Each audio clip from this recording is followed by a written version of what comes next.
Hey, what's up, guys? Been sent a game that I've been told I may enjoy. This is by Christina. It's a 3-minute blitz. And Christina's, although rated 1700 rapid, is 1365 in blitz. Opponent's rated 1382. And Christina's got the white pieces. I don't know anything about the game. I know it starts with e4 because I know Christina's a Vienna player. But other than that, okay. We've got a Sicilian. And she's going for the Smith-Morra. Now, interestingly, I've gone to the Smith-Morra. I've looked at my results. I haven't done that well with the Grand Prix. I haven't done that well with the Wing Gambit. And also the Wing Gambit is distinctly dubious, whereas the Smith-Morra Gambit is a lot more respectable, higher up the levels. You know, you could be a Smith-Morra specialist at 2,000, 2,200. Okay, so this Smith-Morra is now declined with e6.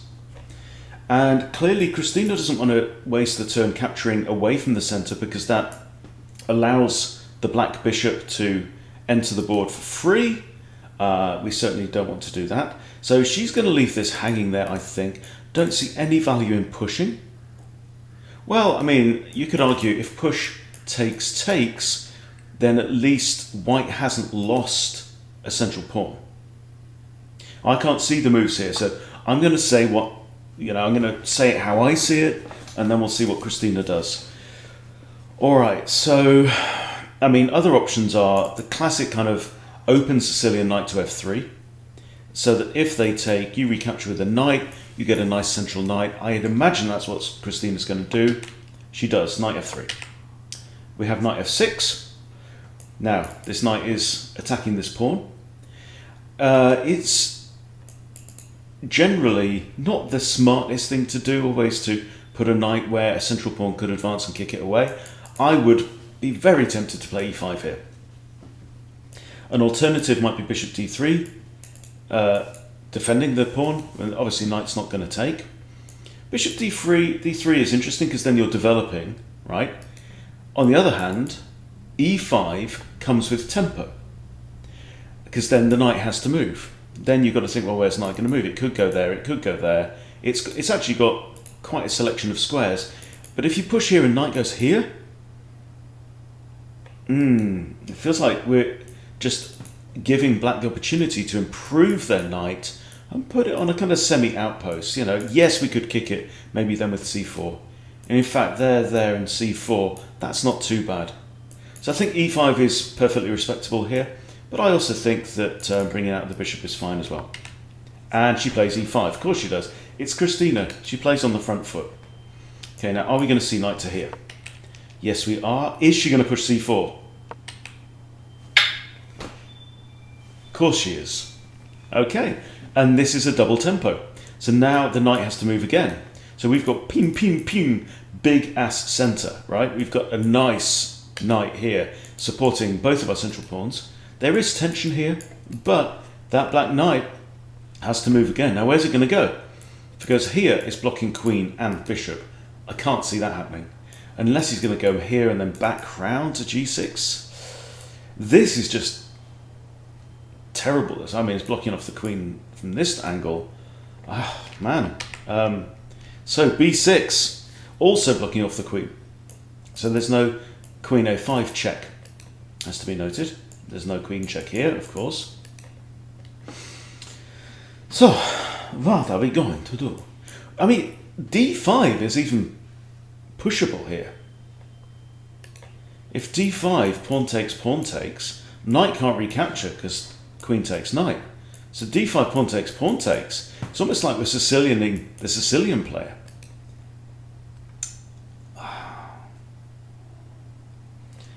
I mean, she could develop. She could be all sensible and grown up and develop. Bishop here, maybe supporting this pawn. Bishop here, attacking the queen. Probably prompt that. My money's on d5. No, she's been grown up. Knight c3. Knight c3. Okay, and now we could have this. We could take back the queen on knight. They develop. All right. But here again, surely d5, because if takes, right, d5 with tempo, Knight can't take because they lose the knight, okay? d5, we're attacking the knight. If pawn takes, we're attacking the knight again. We win another tempo. Thank you. She did it. And now, of course, it's supported by a horse. Takes, and oh my lord, look at this big centre. Right, now it could be a liability. You've got to manage it right. So knight takes isn't an option. This knight is under attack. Where are you going to go? Backwards, of course you are. Right then. I mean, seriously? Knight can't go here because it's attacked twice, defended once, right? If d6, knight go here, you develop. Pawn's defended by another pawn, so that's not a problem. I think she might, you know. I think she did. Okay, yeah, knight's come here. Now, of course, we've got maybe queen c2, we've got bishop d3. These pawns are fine. That's actually defended, right? I think she's going to kick the knight, and I think she's going to do it with the bishop to d3. She did.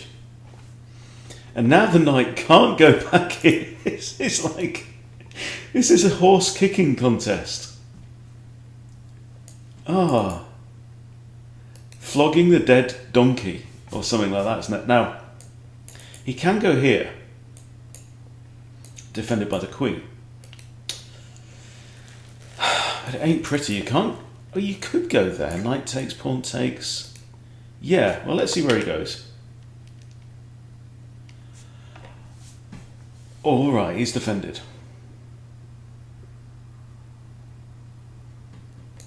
Now he's created some space on the dark squares.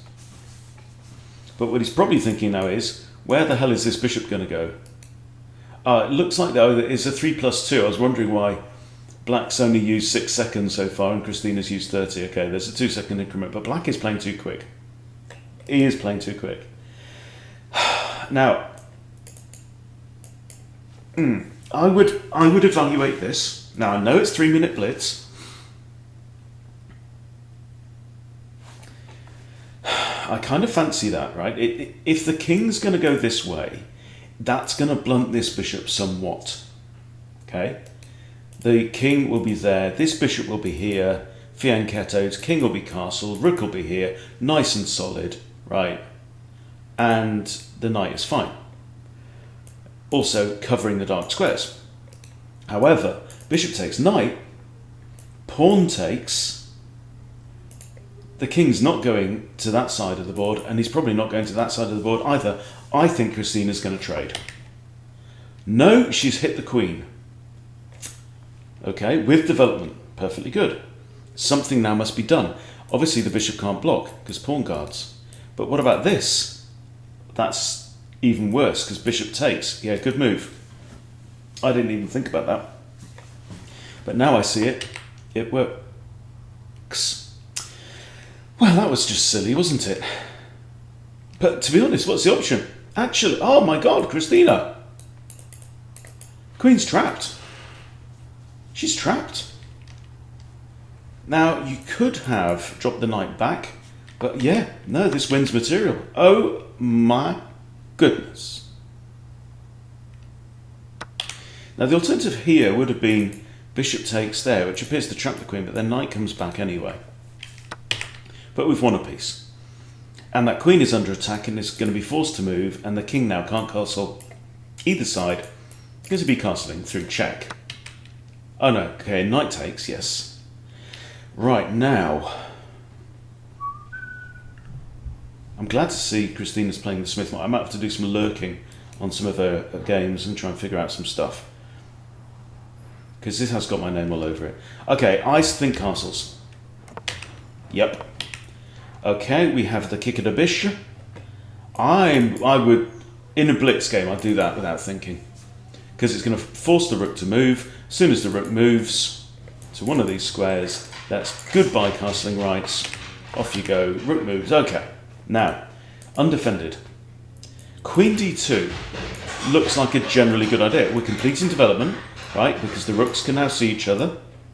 Okay, and we're attacking a loose pawn that the rook can't defend. So, no, we do not. Oh, I spy with my little eye almost a smother. If you could put your queen here, it'd be even better. Okay, so what's black going to do? Queen can, well, that doesn't solve much, does it? I mean, knight can come here now, the king has 2 squares it can go to. But is it time to throw the knight in? We go there. The king's going to move, probably I would say f8. I'd throw in this.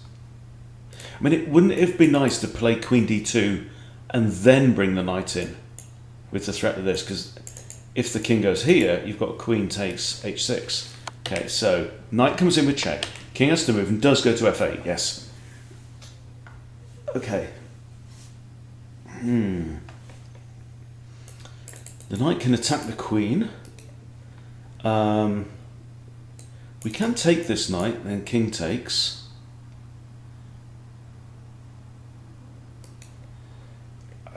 I'd still be tempted to play that. Oh, yeah, just as good, just as good. Queen b3, threatening to come in with an instant mate. Yeah. I mean, there and then queen here. Rook blocks is forced, and then it's mate as well in 2, but that's lovely. Blocks.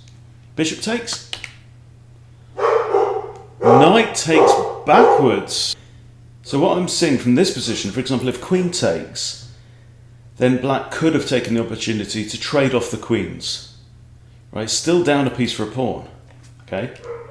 If bishop takes, yeah, knight can trade off the bishop. Well, here, but you know, I guess knight could trade off.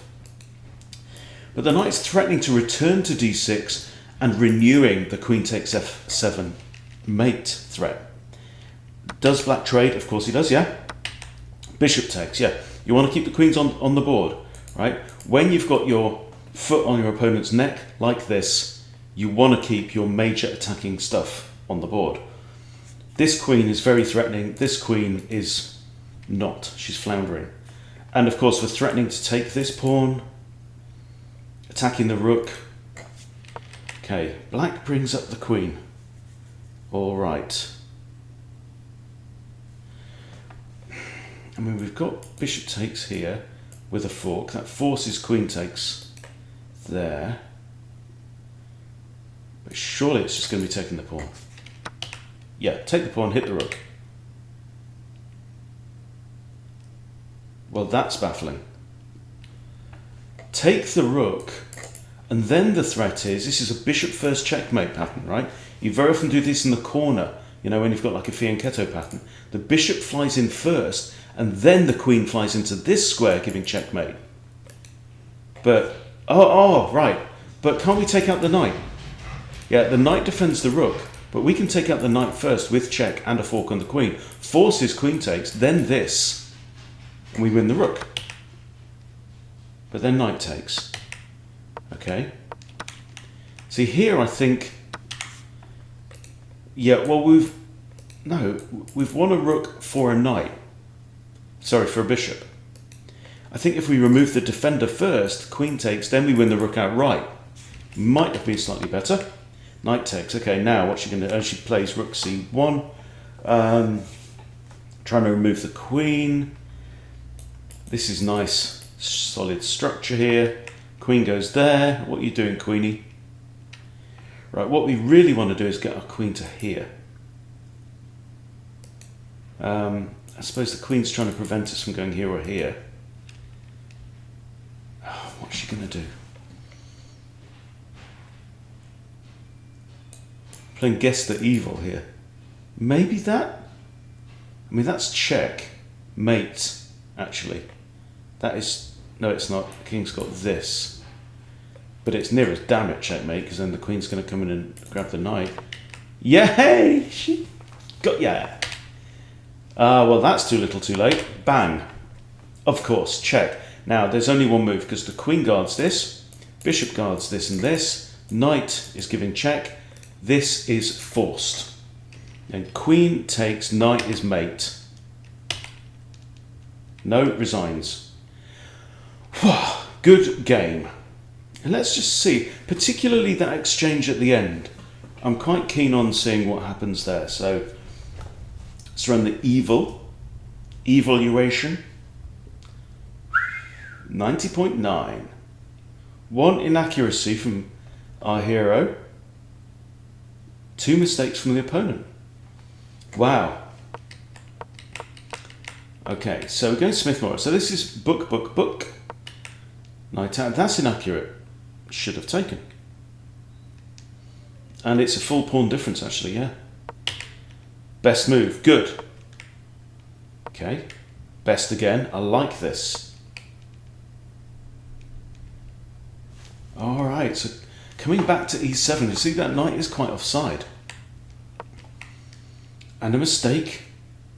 This loses a knight. Great move. Only good move on the board. How does it lose a knight?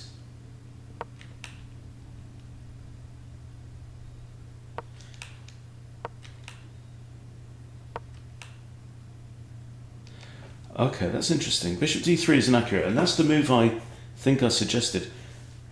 This knight is trapped. Is that the idea? This knight can't retreat to any of these squares. Can't go there because of our knight. Can't go there because of this bishop that was on here. And can't go there because of the rook. So if we can get an a4, a5, this knight is trapped, I think is the idea. Yeah, inaccurate. That just... Oh, what? Knight takes d6 is better. He's in a world of pain already. What an opening. I'm liking this. I think I've found my Sicilian response, guys. Yep. And the queen is trapped. Beautiful. Stunning. Okay, pawn takes his best. Knight takes. We don't trade off. That's excellent. Bishop to f6 was best, hitting the rook. I think, you know, that may feature later on. Here, obviously, rook to move. King f8 was best there. My lord, this is already 10 plus 10, 11. 11.9. Okay, h4, slightly better there. But, I mean, you can see the temptation here to get this knight onto that outpost with check, you know. In human terms, why h4? Why h4? Really hard to see. That's just not human. Okay, best move, nice. Queen there, yeah, well, that's what I suggest. No, it's not what I suggested. I suggested queen here, looking at this pawn. Right, this was Christina's move with an instant mate threat. Queen c1 is a variation of queen d2 because it's also looking at this pawn, but it's slightly preferable to d2. But it's the same idea. Anyway, yeah, knight takes is excellent. Bishop takes was better by almost 2 pawns. Why? Possibly because this knight is just in such an annoying... It is jammed halfway down the opponent's throat. Bishop takes was best. Tradey. That's okay. We would have had non-passant there, but we probably don't want to break this. Excellent. Knight to d2 was best if you are a silicon fish. No. Everyone's going to do this in human land. Should have moved the rook to g7. Oh, man. Perfect. Great move, yeah. Bring the knight in. Queen d3 is best. Threatening to come in here. And that's not mate, but yeah, it's not pretty. And there we go. Wow, good stuff. Super stuff. Christina, thanks for sharing. Thanks to you for watching. Hope you enjoy these videos. Let me know in the comments if you do. If you think they suck, let me know in the comments. All right, thanks for watching, everyone. See you later.